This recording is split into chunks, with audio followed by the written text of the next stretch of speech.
आदाब नमस्कार, मैं शाहिद उमर। स्वागत है आप सभी का सियासत टीवी के साउथ इंडिया एक्सप्रेस में।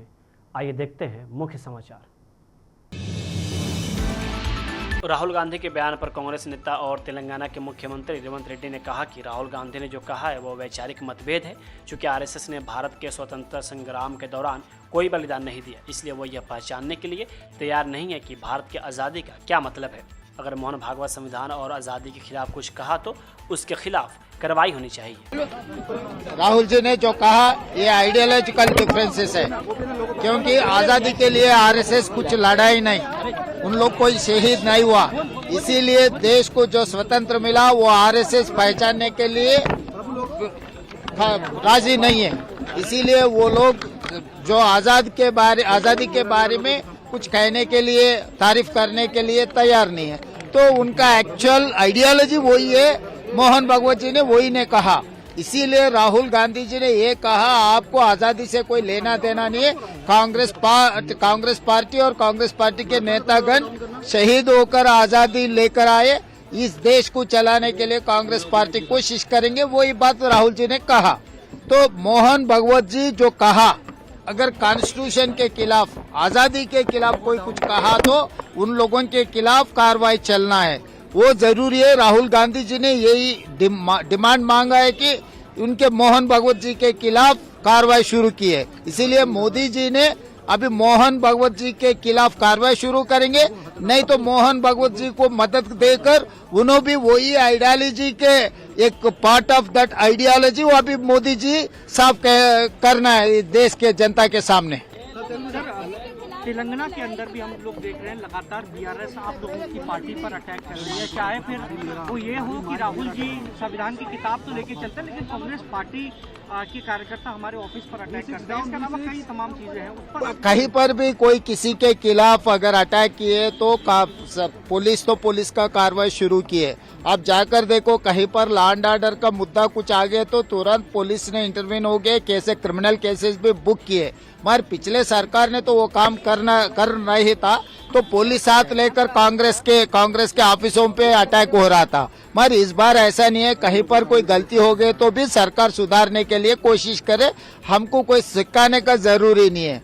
जो बीआरएस है वो बीआरएसएस, तो वही आइडियोलॉजी में जाने के लिए कोशिश कर रहे। जो भारतीय जनता पार्टी देश भर कांग्रेस के खिलाफ जो आरोप लगाता है, अभी तेलंगाना में बीआरएस वही आरोप लगा रहा है कि बीआरएस से कुछ सीखने का जरूरी नहीं है, हम लोग कानून सही तरीका से चलाने के लिए कांग्रेस पार्टी कोशिश करेंगे। अब तेलंगाना में वही काम कर रहा है। बीजेपी आरएसएस के खिलाफ लड़ाई के साथ उन्होंने बोला कि इंडियन स्टेट के साथ भी लड़ाई है, इससे क्या कहना चाहते हैं राहुल गांधी? बीजेपी इसको मुद्दा उठाने के लिए कि राष्ट्र की इंसल्ट की है राहुल गांधी। अभी बीजेपी वाले झूठे इल्जाम रखने में माहिर है, इसीलिए भारतीय जनता पार्टी कहा।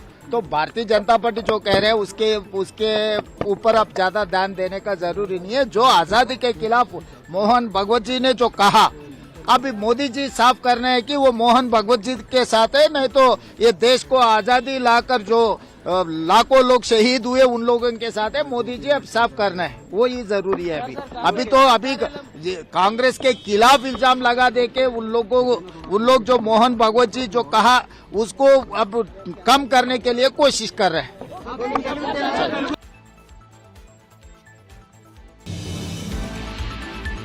दिल्ली के मुस्तफाबाद विधानसभा क्षेत्र से एमआईएम उम्मीदवार ताहिर हुसैन के नामांकन दाखिल करने पर उनके रिश्तेदार जियाउद्दीन ने कहा कि नामांकन 16 जनवरी को दाखिल किया जा सकता है। वहीं आगे उन्होंने कहा कि आज शाम तक इस पर अधिक स्पष्टता होगी। कल रात हमें ना लेट नाइट मालूम इन्फॉर्म मिला था, अब हम लीगल फॉर्मेलिटीज़ स्टार्ट कर दी हैं। आज शाम तक सारी फॉर्मेलिटीज़ पूरी हो जाएंगी, तो हो सकता है हम कल जाएँ इंशाल्लाह। क्या कहेंगे मुस्तफाबाद से? कैसा बता, कल एक कह रहे थे कि मैं मुस्तफाबाद जीत रहा हूँ। जी इंशाल्लाह मुस्तफाबाद चुनाव लड़ा रहा है, मुस्तफाबाद चुनाव जिताएगा भी। जनता से पूरी उम्मीद है, ये आवाम ही चुनाव लड़ा रही है और आवाम जिताएगी। क्या नामांकन भरने के लिए कौन कौन हस्तियाँ आने वाली हैं? नामांकन भरने के लिए पार्टी से भी लोग आ रहे हैं हमारे सपोर्ट के लिए, और पूरा मुस्तफाबाद का पूरी आवाम है, पूरा संगठन है और फैमिलीज़ के सारे लोग हैं, सभी लोग जा रहे हैं। कब तक जाएंगे भरने के लिए? बस ये तो परसों ही, आज शाम को ही कंफर्म हो पाएगा कि हमारी फॉर्मेलिटीज़ कंप्लीट होने के बाद में हम कब जा रहे हैं। 16 को जाएंगे या 17 को जाएंगे? सर ये कोशिश है कि 16 में जाएं और बाकी तो शाम तक ही कंफर्म हो पाएगा 100% जो भी है। तो कस्टडी में पैरोल लगाई हाँ, गई? कस्टडी पैरोल मिली है। पैरोल तो हमने डाली थी कि घर आ जाएं 14-15 दिन के लिए, यहाँ पे प्रचार भी हो जाए, लेकिन अभी फ़िलहाल कस्टडी पैरोल मिली है तो ठीक है, जो हमें न्यायालय पे भरोसा है, जो मिला है ठीक है। तो सीधा वो सीधा सुप्रीम कोर्ट ने आज बीआरएस के कार्यकारी अध्यक्ष के.टी. रामाराव द्वारा उनके खिलाफ फार्मूला इरेस मामले में दर्ज एफआईआर को रद्द करने के लिए दायर याचिका को वापस लेने की अनुमति दे दी है। वरिष्ठ अधिवक्ता मुकुल रोहतगी राज्य सरकार की ओर से सर्वोच्च न्यायालय में पेश हुए, जबकि वरिष्ठ अधिवक्ता सिद्धार्थ दवे ने रामाराव का प्रतिनिधित्व किया। न्यायमूर्ति बेला एम त्रिवेदी और पीवी वराले की पीठ ने उच्च न्यायालय द्वारा जारी आदेशों में हस्तक्षेप करने से इंकार कर दिया, जिसमें रामाराव द्वारा पहले दायर की गई। न्यायालय ने कहा कि मामले की व्यापक जांच की जा सकती है। वही जवाब में दवे ने उच्च न्यायालय के समक्ष पेश होने की स्वतंत्रता के साथ मामले को वापस लेने की अनुमति देने की अपील की, जिसके बाद अदालत ने याचिका को वापस ले लिया। यह सुनवाई बीआरएस के कार्यकारी अध्यक्ष द्वारा एक विशेष अनुमति याचिका के बाद हुई, जब तेलंगाना उच्च न्यायालय ने 7 जनवरी को उनकी याचिका को खारिज कर दिया था, जिसमें एसीबी के मामले को चुनौती देने की मांग की गई थी। कर्नाटक के गृह मंत्री जी परमेश्वर ने यादगिरी जिले में एक परेशान करने वाली घटना के संबंध में तत्काल रिपोर्ट मांगी है, जहां एक दलित परिवार को उच्च जाति के युवक के खिलाफ बलात्कार की शिकायत दर्ज कराने के बाद सामाजिक बहिष्कार का सामना करना पड़ा। अनुसूचित जाति बहुल आबादी वाले गांव में हुई इस घटना ने कई लोगों को झकझोर कर रख दिया है। एक 15 वर्षीय दलित लड़की के साथ एक उच्च जाति के युवक ने कथित तौर पर बलात्कार किया, जिसके बाद वह प्रेग्नेंट हो गई। जब परिवार ने पॉक्सो अधिनियम के तहत शिकायत दर्ज की तो उच्च जाति समुदाय ने दलित परिवार पर बहिष्कार लागू करके जवाबी कार्रवाई की। परिवार को गांव में पानी लाने से भी रोक दिया गया। वहीं मंत्री परमेश्वर ने इस मुद्दे के समाधान के लिए तत्काल कार्रवाई का आदेश दिया और अधिकारियों को हस्तक्षेप करने और गांव में दलित परिवारों की सुरक्षा सुनिश्चित करने का निर्देश दिया है। वहीं अधिकारियों को प्रभावित व्यक्तियों की चिंताओं को सुनने और स्थिति को शांत करने के लिए आवश्यक उपाय करने के भी आदेश दिए गए हैं। मामले की जांच जारी है और वरिष्ठ अधिकारियों को आगे की जानकारी देने का काम सौंपा गया है। कर्नाटक के मुख्यमंत्री सिद्धारमैया पर बड़ी खबर सामने आई है। कर्नाटक हाई कोर्ट ने सिद्धारमैया के खिलाफ MUDA घोटाला मामले में लोकायुक्त जांच पर लगी रोक हटा दी है। साथ ही लोकायुक्त को अपनी जांच जारी रखने का निर्देश दिया गया है। हाई कोर्ट ने लोकायुक्त से 27 जनवरी तक रिपोर्ट भी मांगी है। इसके साथ ही लोकायुक्त से कहा गया है कि अब तक जितने भी दस्तावेज इकट्ठा किए गए उन्हें कल तक जमा कर दें। हाईकोर्ट ने भ्रष्टाचार विरोधी प्राधिकरण लोकायुक्त को आज तक की जांच का ब्यौरा पेश करने का निर्देश दिया है। यह टिप्पणी अदालत ने एक याचिका पर सुनवाई करते हुए की। इस याचिका में कथित घोटाले की जांच जो फिलहाल लोकायुक्त पुलिस कर रही है, CBI को सौंपने का निर्देश देने की मांग की गई है। आपको बता दें कि पिछले साल दिसंबर में हाई कोर्ट ने MUDA घोटाला मामले में सिद्धारमैया और उनके परिवार के खिलाफ लोकायुक्त की रिपोर्ट को दाखिल करने को टाल दिया था। सिद्धारमैया के परिवार में उनकी पत्नी और बहनोई भी शामिल हैं। कांग्रेस आज अपने नए पार्टी मुख्यालय में शिफ्ट हो गई है। सोनिया गांधी ने कोटला मार्ग स्थित पार्टी मुख्यालय इंदिरा गांधी भवन का उद्घाटन किया।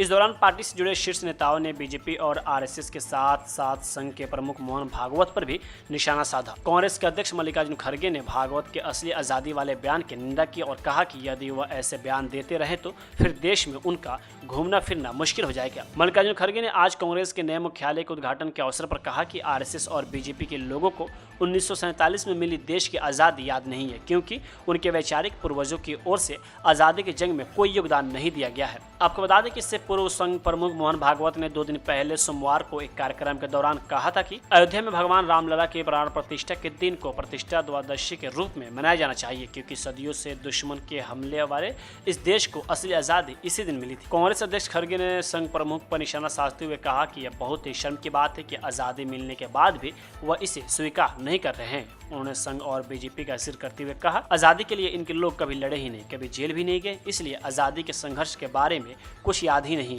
जबकि हमारे लोग इस संघर्ष में लड़े थे, जान गंवाई थी, इसलिए हम देश की आज़ादी को याद करते हैं।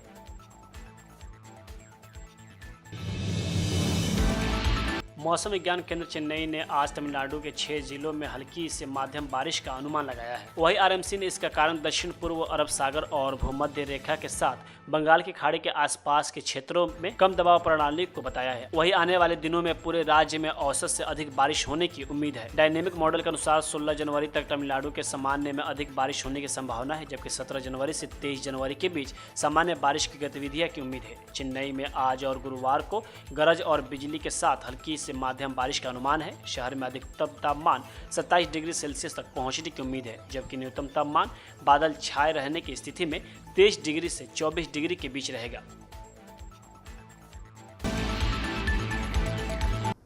साउथ इंडिया एक्सप्रेस यही होता है समाप्त। मुझे दे अब इजाज़त। बाकी खबरों के लिए बने रहें सियासत टीवी के साथ।